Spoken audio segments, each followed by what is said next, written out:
గొర్రెలు కాసేనా కొడుకే గొడ్డలతో ఏం పనిరా? వాళ్ళు గొర్రెలు కాసేదానికి వచ్చినారా? నేను పులొస్తే వేసేదానికి వచ్చిన.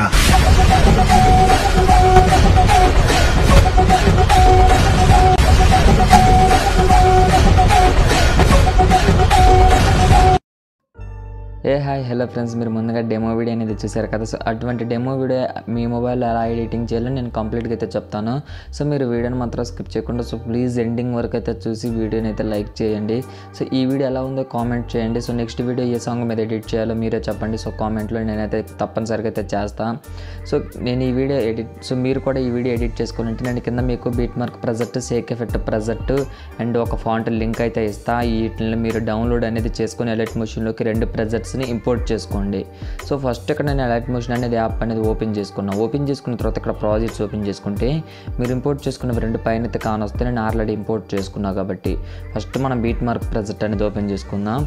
సో ఇందులో ఆల్రెడీ ఫాంట్ ఉంటుంది. సో అండ్ దానికి యానిమేషన్ ఉంటుంది. సో నేను యాడ్ చేశా. సో మీకు ఒకవేళ ఫాంట్ రాకపోతే నేను కింద డిస్క్రిప్షన్లో ఇస్తా, డౌన్లోడ్ చేసుకోండి. సో అండ్ నేను ఇక్కడ గొడ్డలి ఇమేజెస్ అయితే వాడా కదా. సో ఇమేజ్లు చూడండి 2. సో నేను ఇమేజెస్ అనేవి కింద మీకు డిస్క్రిప్షన్లో ఇస్తా, డౌన్లోడ్ చేసుకోండి. సో ఆల్రెడీ నేను దీంట్లో అయితే పెట్టే ఉంటా. ఫస్ట్ ఇక్కడ మీరు 9 సెకండ్స్ దగ్గరికి వచ్చేసిన తర్వాత ప్లస్ మీద క్లిక్ చేసి మీడియాలోకి వెళ్ళేసి మీరు ఒక ఫోటో అనేది యాడ్ చేసుకోవాల్సి ఉంటుంది కదా. ఒక ఫోటో అనేది మీది యాడ్ చేసుకోండి. సో మీదైనా పర్లేదు, మీరు ఎవరు ఫోటో పెట్టి ఎడిట్ చేయాలంటారో వాళ్ళ ఫోటో అయినా పర్లేదు. సో ఏ ఫోటో అయినా ఒకటైతే యాడ్ చేయాల్సి ఉంటుంది కాబట్టి ఒక ఫోటో అనేది యాడ్ చేసుకోండి మీరు. సో నేను సపోజ్ ఒక ఫోటో అనేది యాడ్ చేస్తాను.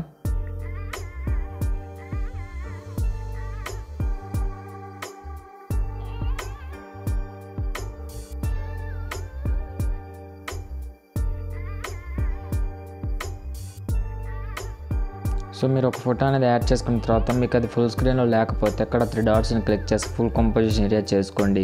చేసుకున్న తర్వాత మీరు ఇక్కడ మోన్ ట్రాన్స్ఫర్లోకి వెళ్ళేసి మీ ఫోటోని అటు ఇటు అయినా జరుపుకోవచ్చు అడ్జస్ట్ కాకపోతే. సో ఇప్పుడు మీరు ఏం చేస్తారంటే ఫోటోని క్లిక్ చేయండి. ఫోటోని క్లిక్ చేసి ఎండింగ్కి వెళ్ళేసి ఇక్కడ డ్రాగ్ ఆప్షన్ వస్తుంది, డ్రాగ్ చేసేయండి. చేసేసిన తర్వాత ఇప్పుడు మనకి ఫోటో అనేది యాడ్ చేసాం కదా, దీనికి షేక్ ఎఫెక్ట్ అనేది ఎలా యాడ్ చేయాలో నేను చెప్తాను. ఫస్ట్ బ్యాక్కి వెళ్ళేసి మీరు షేక్ ఎఫెక్ట్ ప్రెజెంట్ అనేది ఇంపోర్ట్ చేసుకున్నారు కదా, షేక్ ఎఫెక్ట్ ప్రెజెంట్ అనేది ఇంపోర్ట్ చేసుకొని ఆ ప్రెజెంట్ని అయితే ఓపెన్ చేసుకోండి. So Sheikh effect present open చేసుకున్న తర్వాత ఈ ఫోటోని క్లిక్ చేసుకొని ఇక్కడ ప్లస్ మీద క్లిక్ చేసి కాపీ లేయర్ చేయండి. చేసేసిన తర్వాత బ్యాక్కి వెళ్ళేసి బీట్ మార్క్ ప్రెజెంట్ అనేది ఓపెన్ చేసుకోండి. ఓపెన్ చేసుకున్న తర్వాత మనం ఫోటో అనేది యాడ్ చేసాం కదా, ఫోటోని క్లిక్ చేసి ఇక్కడ ప్లస్ ఉంటుంది, ప్లస్ మీద క్లిక్ చేసి పేస్ట్ స్టైల్ పక్కన ఒక యారో ఉంటుంది, యారోని క్లిక్ చేసి కలర్ ఆప్షన్ ఆపి పేస్ట్ చేయండి. పేస్ట్ సో మనకి దానికి ఉన్న ఎఫెక్ట్ అంతా దీనికైతే యాడ్ అవుతుంది. సో చూడడానికి షేక్ అవుతూ చాలా బాగా అయితే ఉంటుంది. సో ఇప్పుడు మీకు మరీ జూమ్ అయితే అనిపిస్తుంది కదా, ఇప్పుడు మీరు ఏం చేస్తారంటే ఇక్కడ 3 డాట్స్ని క్లిక్ చేసి ఒక్కసారి ఫుల్ కంపోజిషన్ ఏరియా చేసుకోండి. చేసుకుంటే మళ్ళీ మనకు ఫోటో ఇందాక నార్మల్ కిందకే వచ్చేస్తుంది. ఫోటో చూడడానికి చాలా బాగా అయితే వస్తుంది. సో షేక్ అవుతూ చాలా బాగా అయితే ఉంటుంది. సో ఈ వీడియో కనుక ఎడిట్ చేసుకోవాలంటే నేను చెప్పినట్టయితే చేయండి. సో కంపల్సరీ ఎడిటింగ్ అనేది చాలా బాగా వస్తుంది ఫ్రెండ్స్. మరి వీడియో చూసారు కదా. సో ఈ వీడియో కనుక నచ్చితే మన ఛానల్ లైక్ అండ్ సబ్స్క్రైబ్ చేయండి. Thanks for watching, keep supporting guys.